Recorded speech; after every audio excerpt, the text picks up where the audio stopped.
തലേ ദിവസം എക്സൈറ്റ്മെൻറ്റ് കാരണം ഉറങ്ങിയിട്ടേ ഇല്ല ഗൈസ്. അങ്ങനെ 1 മണിയൊക്കെ ഇപ്പോൾ ഉറങ്ങിയിട്ട് വേഗം 3 മണിയായപ്പോൾ ചാടിപ്പിടിച്ച് എങ്ങനെയൊക്കെ എഴുന്നേറ്റു. അലാറമൊക്കെ വെച്ചിട്ടുണ്ടായിരുന്നു.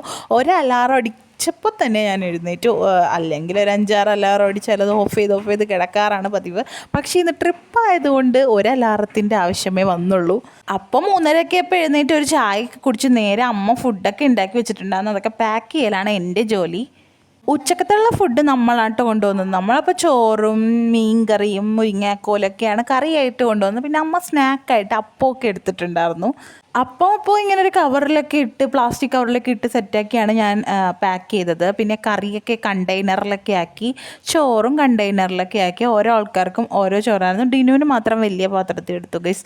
ഡിനുവിന് ചോറ് കുറേ വേണം എന്ന് പറഞ്ഞു. ട്രിപ്പൊക്കെ പോകുമ്പോൾ ചോറ് തിന്നാൻ നല്ല രസമാണെന്നാണ് ആൾ പറഞ്ഞത്. അങ്ങനെ പാക്കിംഗ് ഒക്കെ കഴിഞ്ഞ് ഞങ്ങൾ വേഗം പോയി റെഡിയായി. റൂത്തൊക്കെ ഭയങ്കര എക്സൈറ്റ്മെൻ്റ് ആണ് കേട്ടോ. കഴിഞ്ഞ തവണ നമ്മൾ അപ്പൻ്റെ വീട്ടുകാരായിട്ടാണ് പോയത്. ഇത്തവണ അമ്മയുടെ വീട്ടുകാരായിട്ടാണ് പോകുന്നത്. കഴിഞ്ഞ തവണയെന്ന് പറഞ്ഞാൽ 1 മാസത്തെ ഗ്യാപ്പേ ആയിട്ടുള്ളൂ കേട്ടോ. കറക്റ്റ് കഴിഞ്ഞ മാസം 18-ാം തീയതിയാണ് ഞങ്ങൾ പോയത്. ഇത്തവണയും ഈ മാസം 18-ാം തീയതി തന്നെയാണ് പോകുന്നത്. 5:30 മണിക്ക് ഇറങ്ങണമെന്ന് പറഞ്ഞിട്ട് നമ്മളിവിടെ നിന്ന് ഇറങ്ങിയപ്പോൾ 7:30-8 മണിയുടെ അടുത്തായി. അത് പിന്നെ അങ്ങനെയാണല്ലോ ഗൈസ്.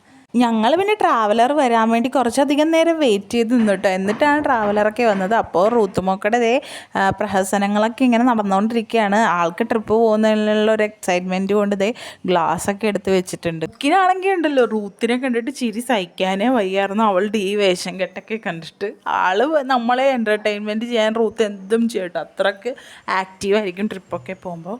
അങ്ങനെ ഞങ്ങളവിടെ വെയിറ്റൊക്കെ ചെയ്തിരുന്നു. അങ്ങനെ ബസ് വന്നപ്പോൾ എനിക്ക് എടുക്കാൻ പറ്റിയില്ല. പിന്നെ ഞാൻ ബസ്സിൽ കയറി ഉടനെ ഉറങ്ങുന്ന ഒരു ജീവിയാണ് ഗൈസ്. അങ്ങനെ ഉറക്കമൊക്കെ എഴുന്നേറ്റ് കഴിഞ്ഞപ്പോൾ നമ്മൾ ഫുഡ് കഴിക്കാനായിട്ടൊരു കടയിൽ കയറി. പാലാ സൈഡിലാണ് കയറിയത്. കാരണം ഭരണങ്ങാനത്തോട്ടാണല്ലോ പോകുന്നത്. അപ്പോൾ അവിടെ നിന്ന് ഞാൻ ഫസ്റ്റ് ഓർഡർ ചെയ്തത് ഒരു ഇടിയപ്പം മുട്ടക്കറിയാണ്. എനിക്കിഷ്ടപ്പെട്ടില്ലത്.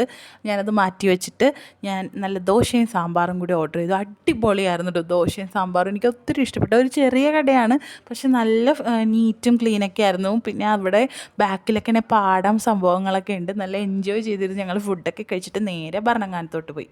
മഴയ്ക്ക് പിന്നെ ഒരു ശമനവും ഉണ്ടായില്ല. ഞങ്ങളിപ്പോൾ വേളാങ്കണ്ണി എത്തി നിൽക്കുകയാണ്. ഇവിടെ ആണെങ്കിൽ നല്ല ചൂടുമാണ്. അപ്പോൾ ഇപ്പോൾ തോന്നുന്നു അവിടെ തന്നെ നിന്നാൽ മതിയായിരുന്നു. കാരണം അത്രയ്ക്ക് നല്ല ചൂടാണ് ഇവിടെ. ഭരണങ്ങാനത്തൊക്കെ എത്തി ഫോട്ടോ സെഷനൊക്കെ കംപ്ലീറ്റ് ചെയ്തിട്ട് നമ്മൾ പിന്നെ അടുത്ത വേറൊരു ഡെസ്റ്റിനേഷനിലോട്ടാണ് ഗൈസ് പോകുന്നത്. അത് ഞാൻ അടുത്ത വീഡിയോ ആയിട്ട് അപ്ലോഡ് ചെയ്യുന്നതായിരിക്കും. ഈ വീഡിയോസ് ഞാൻ അപ്ലോഡ്